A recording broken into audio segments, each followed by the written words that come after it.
ahoana marina. Tena tsy iova mihitsy ilay mpitondra.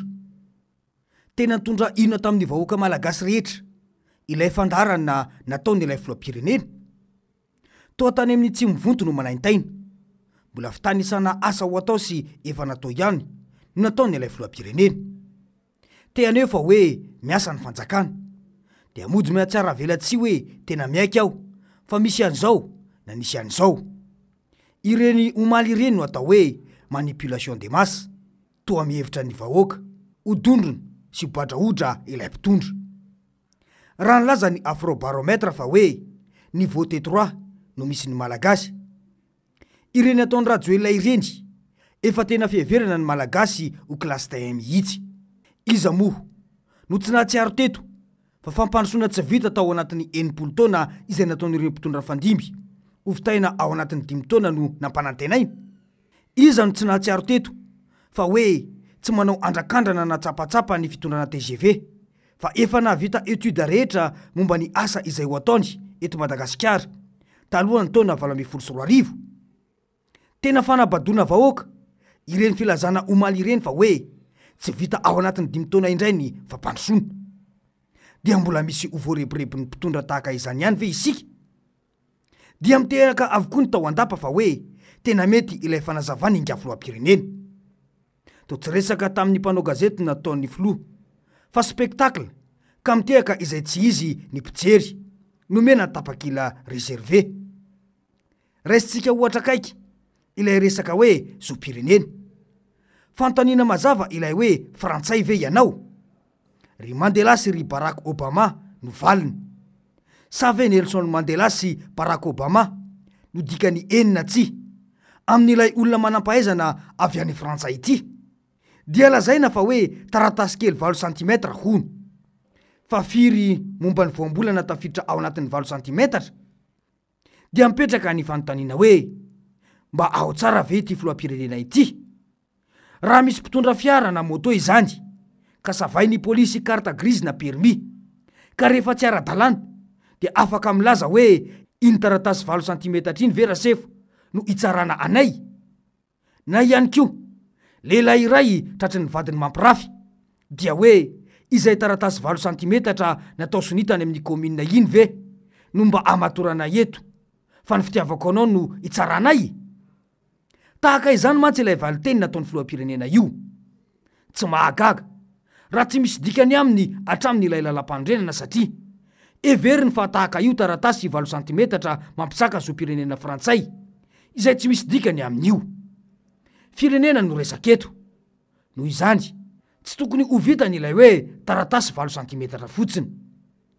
Raha ilay resaka hoe Barack Obama sy Nelson Mandela izany dia mazava be tsy mitovy ny lalam-pandrenana. Ny lalam-pandrenana malagasy no mandrara ity resaka nationalité ity fa tsy lalam-pandrenana firenenkafa mihitsy. Sitrapony nangataka an'io ka tokony hantra ny lalàna. Afa ilay hoe notolorana sy ny hoe nangataka. Fa naininy izany ary safidy ny iova firenena. Dia tsy tahotra tsy henatra mihitsy milaza fa ny mpanao politika ihany no manao resaka momba io. Fa 50 kilometatra miala eto Antananarivo ony tsy misy miresaka an'io. Dia mipetraka ny fanontaniana hoe fa olona manao ahoana no fiheverany ity filoham-pirenena gasy vazaha ity ny vahoaka malagasy? Nasakananao aza ny fahalalan'ny asa fanaovan-gazety dia tsarovy fa efa raiky tapisaka tamin'ny kolotsaina malagasy ny antsoina hoe telefona na arabe.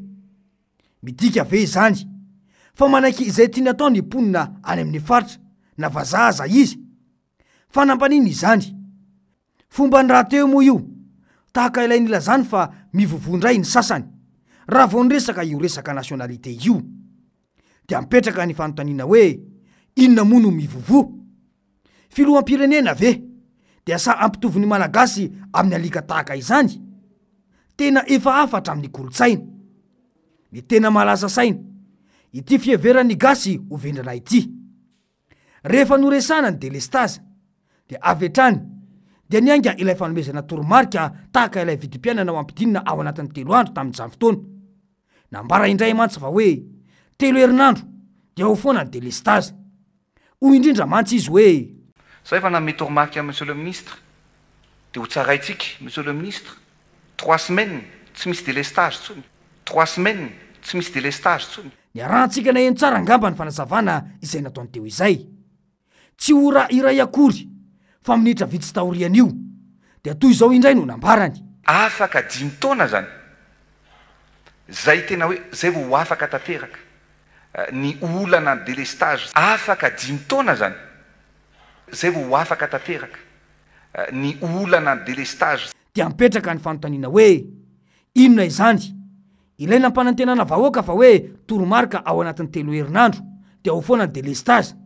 Kanefa aveo mibaradaka ihany fa tsy ho afaka ny délestage raha tsy 5 taona. Izany ve tsy fanambakana malagasy tahaka ny efa natao tamin'ny fampelezan-kevitra? Tena hoe lainga no afafy, fiatsaram-belatsia, tsy manaiky diso fa dia miziriziry fa hoe mahay sy mahavita. Tsy vita nefa tsy vita ilaina ampanantenaina 700 megawatt, fa mbola fahanana lainga ihany ny vahoaka hoe 3 herinandro, aveo 5 taona indray. Olona tsy tompona andraikitra ny olona toy ireny, ary olona tsy azo ankinana amin'ny lafiny rehetra mihitsy. Dia mbola misy olona manaiky ho ambakain'io amin'ny lainga tsara lahany hatrany ve? Sa taratasy 8 santimetatra? Fa ahoana mariny?